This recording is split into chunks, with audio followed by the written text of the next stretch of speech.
John Davis, CEO, NNC Inc., otherwise known as Notice and Comment.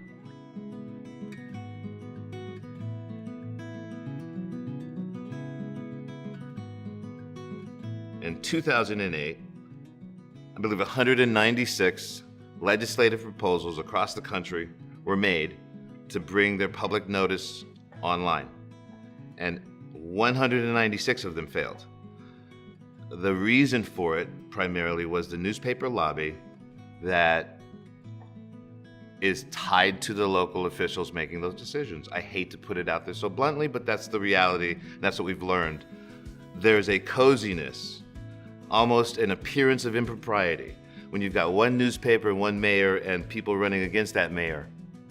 And so when I say, listen, I will give you our public notices, and that's gonna put $200,000 in your coffers. Don't do anything else but let us exist. And so you don't necessarily have the incentive, especially in smaller municipalities. It's a very cozy relationship between an elected mayor and a newspaper owner. I picked a business model that is trying to change a fundamental part of our democracy, and it's an uphill battle. But it will change. The federal government has changed. There are states that are moving in that direction. We're ahead of the curve on that, and we feel like adding in the ability to do really good sentiment analysis helps the elected official, right? So now you get to know in advance what the view is about these wide range of regulatory actions. It allows you to know better how your community feels about, all politics are local. And so you get to really know, well, are we in favor or not of the red line being extended up Boston Street? As opposed to waiting for handwritten comments coming in because they're in the back of the Guide or the Afro-American. There's this sense that, well, if you allow the public to speak, they're gonna all hate it. And it never comes out that way. You've got people who have interests on both sides of almost every single issue. But what the analytics does, which is really helpful, is that when you have a scenario like the Keystone Pipeline, and we ingested all of the comments from the Keystone Pipeline, you have the opportunity to instantly find that of the 130,000 public comments that were filed, 97,000 came from one company in Texas trying to influence the outcome.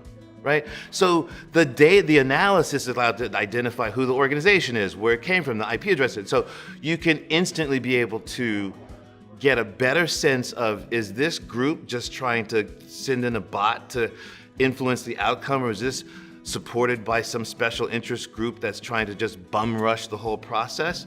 And so we can begin to deduplicate. We can determine if that's just a form letter versus a real thought from another person. A form letter could be legitimate. A person could say, hey, listen, they write it better than me, and so I'm signing off on that idea. Ultimately, what you're gonna see is a symmetry of regulations in one spot. So if I needed to find out what are all of the things related to chlorine in the water at the state and local level, it's one stop. And the paperwork burden, the filing burden, the business predictive burden, knowing, is this going to affect my bottom line? Those things can be done now with cognitive systems. And so I believe that the benefit outweighs the burden, that ultimately elected officials will see that better sentiment means better governance, means happier communities, means higher chance of getting reelected, right? And that the money that is being spent sends a signal that they've got a vested relationship with a particular newspaper, especially when those things aren't outsourced by bid publicly. It's not like, hey, listen, I'm gonna do an RFP to see who gets to do the public notices. It's relationships, and those relationships at times have been involved since the beginning of that newspaper.